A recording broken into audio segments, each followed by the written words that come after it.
Welcome to Africa's Entrepreneurs. I'm Alicia Seckham. Well, according to the Technology Entrepreneurs Guidebook, only about 1 in 6 million highly technology business ideas wind up in an initial public offering. The publication also states that more than 60% of technology-based businesses funded by venture capitalists eventually go bankrupt. Clearly, it's not easy being a technology entrepreneur. However, with the success of ventures like Google and Facebook, the technology industry is still considered a viable route to follow. Now, joining me in studio to give us their views on the viability of technology-based entrepreneurship are Arthur Goldstack, Managing Director of Worldwide Works, and Deon Lewis, Managing Director of Procure as well. Thank you both for joining me in studio. Well, I'm going to start off, Arthur, with you. At a time when we've got many companies buckling under pressure, at a time when credit lines are drying up because of risky, or especially for risky ventures, but at a time when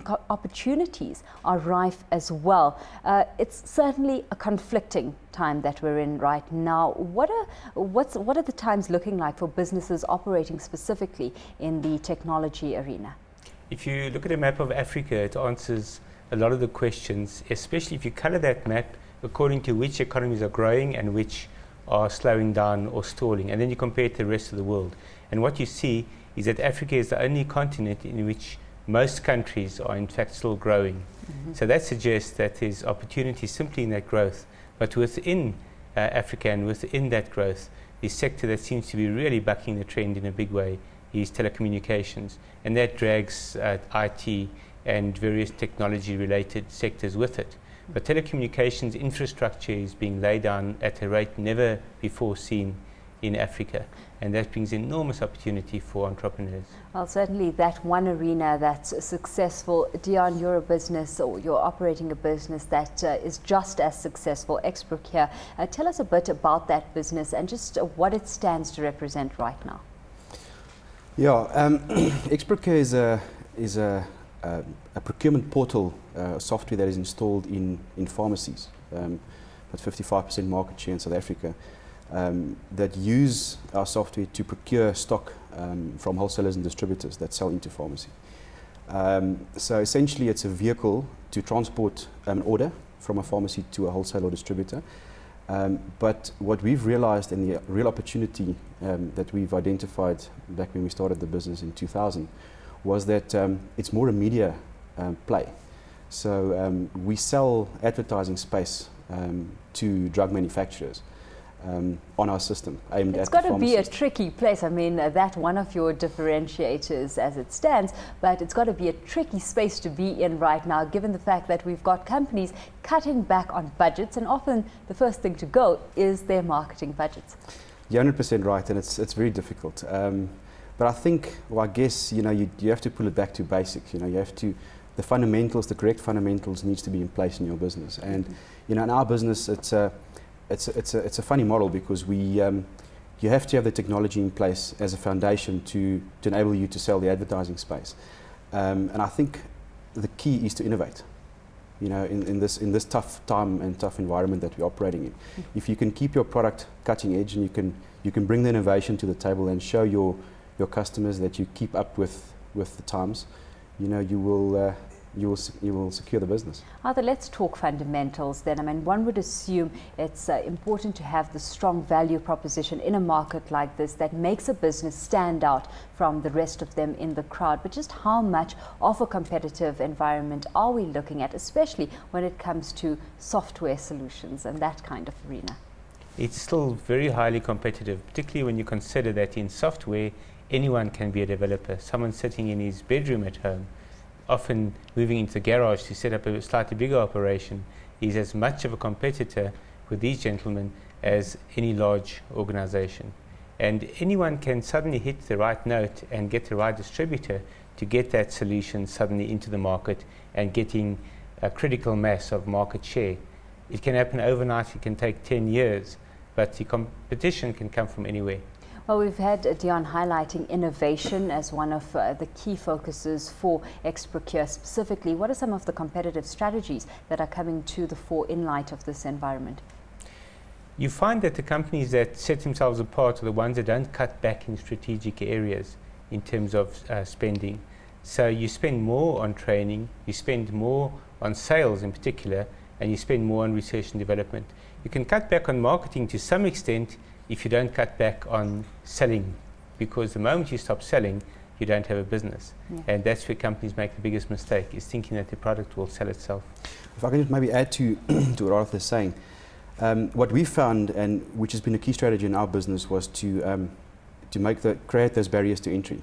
You know, he's 100% right, and I think you know, software companies can start in a garage. But I think if you set the barriers to entry high, and you make sure that they're in place, you know, in your initial business model, like we've done, it will be difficult for competitors to just enter that market. And I know it's far easier now with the internet and internet-based applications, you know, to deploy those. Whereas we took a different strategy in terms of curbing that problem. When it comes to pricing power, I mean, in this environment that is so competitive, how effective in your books is price cutting? We've seen many companies across the continent engage in price cutting wars. Just how effective is that as a competitive strategy? I don't believe it's at all a competitive strategy. In fact, you have to be innovative in terms of creating the perception that, or bringing more value to the table and creating the perception that they're getting it at a better price.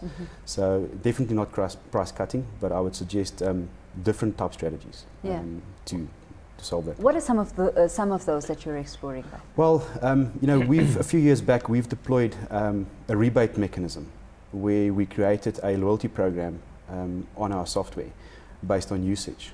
So we would incentivize the user to use it, and by doing that, putting money back into his pocket. Yep, because at this stage of the game, I mean, customers need that added incentive, it seems, in order to engage with the product. I mean, what's your comment on the back of that, Arthur, in that, you know, it's not necessarily price cutting that is going to entice customers and bring them your way?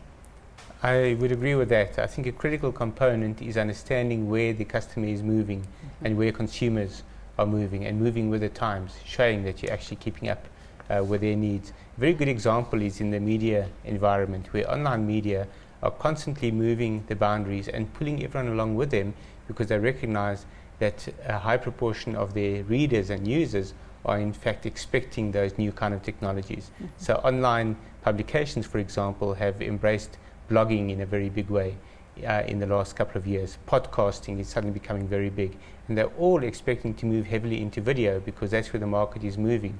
And once broadband becomes less of an expensive, unaffordable and inaccessible commodity, then you're going to find a huge demand for video, and the media is ready for it.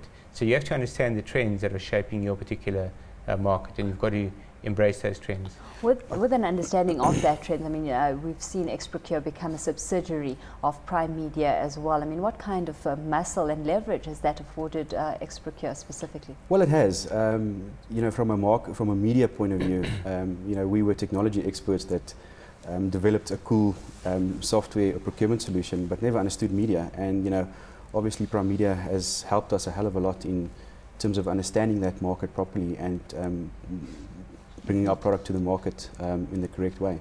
Okay. If I just add to what Arthur said in terms of listening to your customers, I think that is a key element that you know, companies need to look at. You know, we've implemented different mechanisms to get feedback from our customers in terms of innovating our product going forward.